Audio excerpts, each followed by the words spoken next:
Hello, welcome to the fourth episode, or maybe the last episode of the space series. In this video we're going to talk about aliens. So we've been living in one of the most technological advanced days of our whole lives. We've used this to travel to the furthest reaches and even tasted alien air. One thing we haven't found in these alien worlds is life. So is the Earth the only planet that can sustain life? Before we look into the depths of outer space, let's go closer to home. We can go to one of the deepest places in the Earth, in the middle of the Pacific Ocean. You wonder how life can survive 2 kilometers under sea level, where it's pitch black and not a ray of light gets through. Here you see this underwater city. Life is somehow thriving in these conditions. So if life can survive 2 kilometers underwater, you wonder how it can survive in space. With all the technical advancements, you would have thought that we would have found a planet that could sustain life. But so far we have found nothing. Water looks like the fundamental reason why life can thrive on the Earth. Looking at the solar system, planets are either too hot or too cold. But that doesn't mean liquid water has never existed before. And if there was, there'd be evidence to prove that. If we look at our closest neighbour Mars, we can see huge formations of rock that have been carved from water. The red planet is covered in these channels. They're similar to the ones back on Earth. This alone massively contributes to the fact that the water was on Mars. And that one day, there was flowing water, not just ice, but flowing.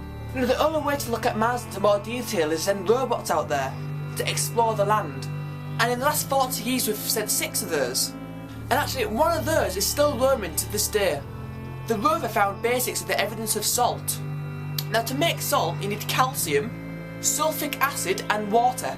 That means once upon a time, Mars had standing water on the surface. But what happened to it now? Where did it go? About 3 billion years ago it died as a planet. Its core froze and the volcano stopped producing its atmosphere. The solar wind stripped any parts of the Mars' remaining atmosphere and all the water evaporated.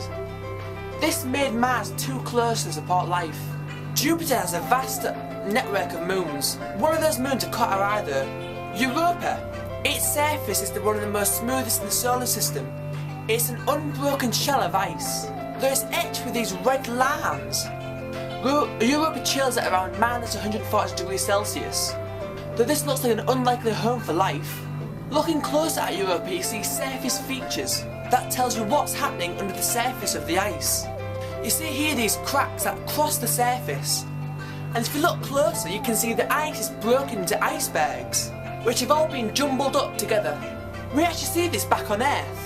This is compelling evidence that suggests that there's still water underneath the surface of Europa. Back on Earth we have discovered microorganisms that can live in the ice, reproducing and moving around in the ice. If it's possible on Earth, there's a possibility it could happen on Europa. If there was life on other planets, it would almost certainly be simple organisms. The most amazing thing is, so far we are the only beings that we have found that are living in the solar system, and we have etched that on the surface on the Earth. And that's it for today's video. If you have a video suggestion for me, please send me a message. I would love to hear from you.